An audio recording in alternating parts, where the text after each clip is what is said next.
Hi guys, for today's video magsusundo pala kami ng mga student namin, mga teammates namin na nag-training ngayon sa 32nd Training Center ng Primerica. Guys, tayo, sunduin natin sila. Let's go! Come on! Hi guys! Papunta na kami po. Sunduin natin yung mga student natin, mga teammates natin na nagtitraining ngayon sa training center ng Primerica. Ayan, guys, sino man may gusto dyan na matuto at gusto magka-license ng financial advisors, makakatulong kami sa inyo guys. Kunin nyo lang yung license nyo at dito kami para tumulong sa inyo. May mga libreng trainings po kami sa office at lahat ng team po ay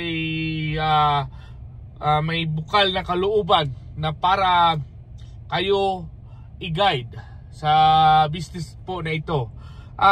Pwede nyo po itong gawing part-time, full-time at saka anytime. And for additional lang po, yes, tama po yung sinasabi ng asawa ko. For your ano lang po to, during your free time, pwede nyo po itong gawing part-time or full-time as a plan B po. Kasi if ever po gusto po nating mag-change ng career, kuha lang po tayo ng license. Or if you want this business as for your plan B, yes, this is the right thing po na mag-switch. Ako po, ginagawa ko na itong full-time kasi po nakikita ko ang ganda po ng business and hawak ko po yung time ko. I have my time freedom as I am building my business.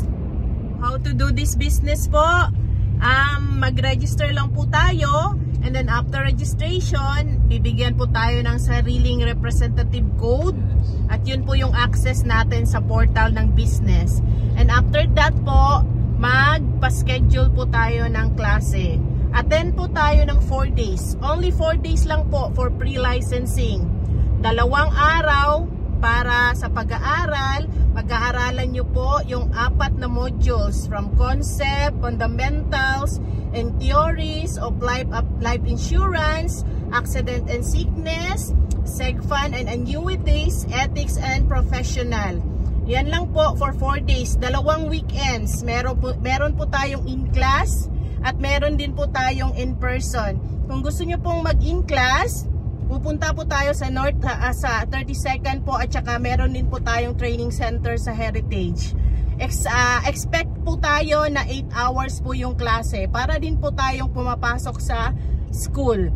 And then po, after ng Saturday, Sunday, balik po tayo ng next weekend, another Saturday and Sunday. Kung ano po yung pinag-aralan natin ng first weekend, i-review po tayo ng Saturday and by Sunday po, exam na po. Yeah. 60% lang po ang passing grade, hindi po 75. 60% lang po ang hinihingi ni Canada. So papasa rin po natin yung 60%. Ang exam po ay multiple choice ABCD.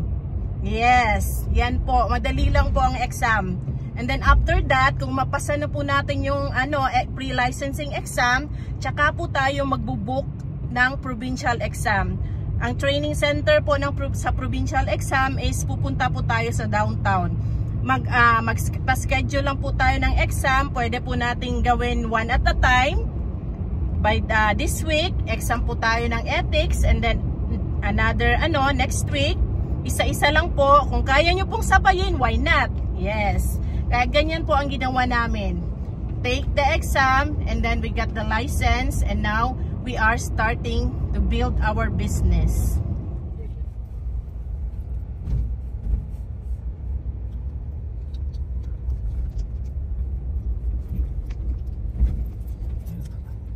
Hello guys, palabas na po yung mga student namin. Dito na kami sa training center. Ayan, palabas na po yung mga student namin guys. Ayan, sundin natin sila. Ayos! Oh, good? Hi!